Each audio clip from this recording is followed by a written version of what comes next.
നമസ്കാരം. Welcome back to A Cup of Kavita. Today we are exploring a poem by the American poet Russell Edson.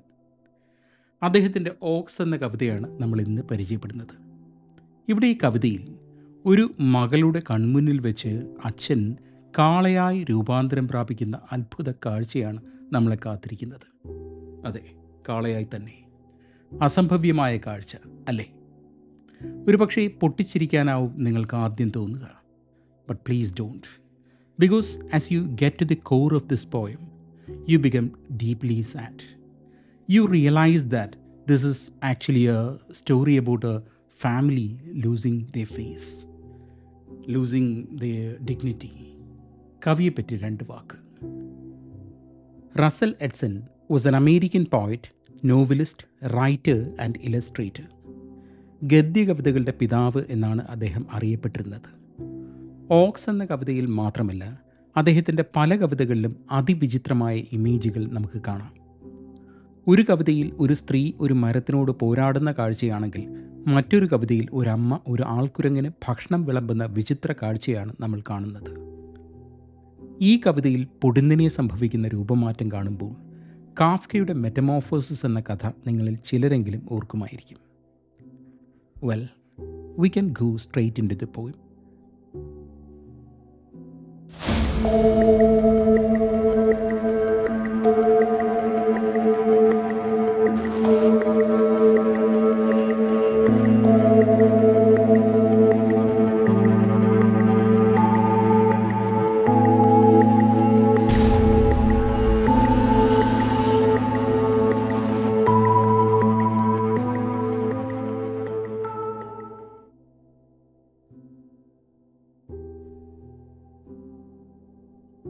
There was once a woman whose father over the years had become an ox. There was once a woman. See, this is a fairy tale opening. പക്ഷേ കവിതയുടെ തുടക്കത്തിൽ തന്നെ നമ്മളേക്ക് ഞെട്ടിപ്പിക്കുന്ന ആ വാർത്തയുണ്ട്. ആ മനുഷ്യൻ ഒരു കാളയായി രൂപാന്തരം പ്രാപിച്ചുവെന്ന്. ഇത് പെട്ടെന്നൊരു ദിവസം സംഭവിച്ചതല്ല. The poet himself says that this happened over the years. So this was a gradual, unnoticed change. എന്താണ് ശരിക്കും സംഭവിച്ചത്? ഒരു പക്ഷേ കവിതയിൽ കാളയെന്ന് പറയുന്നത് വാർദ്ധക്യകാലത്ത് നമുക്കൊക്കെ വന്നു ചേരുന്ന അവസ്ഥയായിരിക്കാം.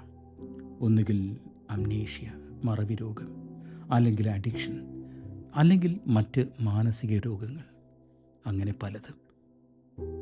She would hear him alone at night, lowing in his room. It was one day when she looked up into his face that she suddenly noticed the ox. She cried, "You're an ox." അവൾക്കൊരു പക്ഷേ നേരത്തെ സൂചനകൾ കിട്ടിയിട്ടുണ്ടാവാം. She hears him lowing in his room at night, strange behaviors behind closed doors.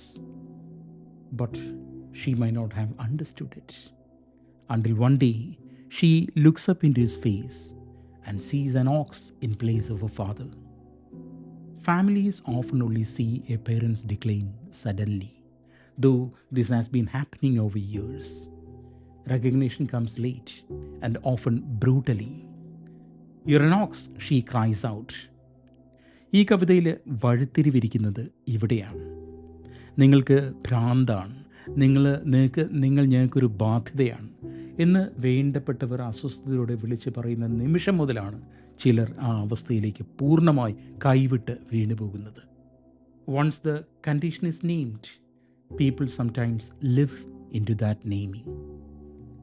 And he began to move with his great pink tongue hanging out of his mouth.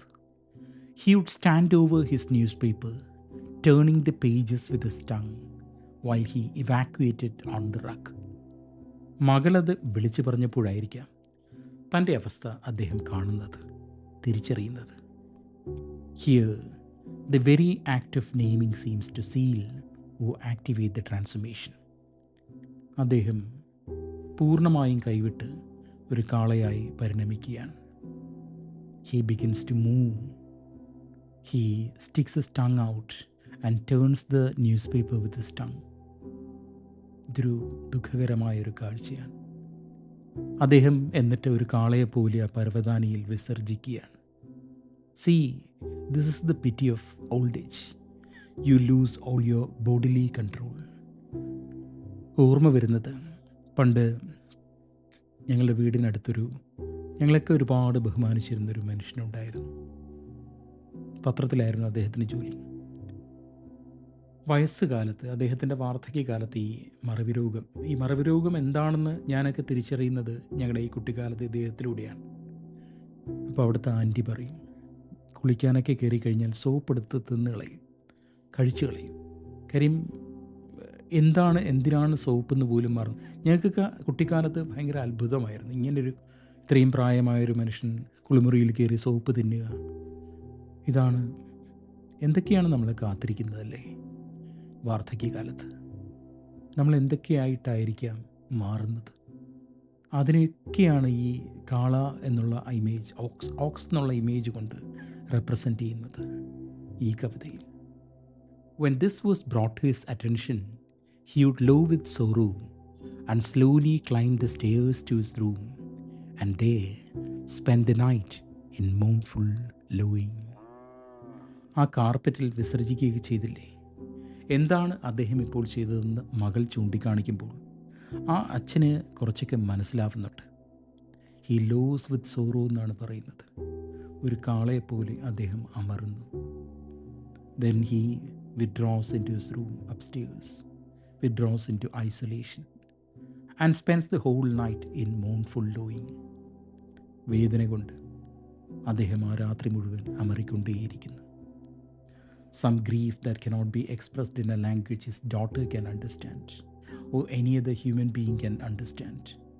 Hence the lowing. അതുകൊണ്ടാണ് അദ്ദേഹം അമർന്നത്. There was once a woman whose father over the years had become an ox. She would hear him alone at night lowing in his room. It was one day when she looked up into his face that she suddenly noticed the ox. She cried, "You're an ox." And he began to move with his great pink tongue hanging out of his mouth. He would stand over his newspaper, turning the pages with his tongue while he evacuated on the rug. When this was brought to his attention, he would low with sorrow and slowly climb the stairs to his room, and there spend the night in mournful lowing.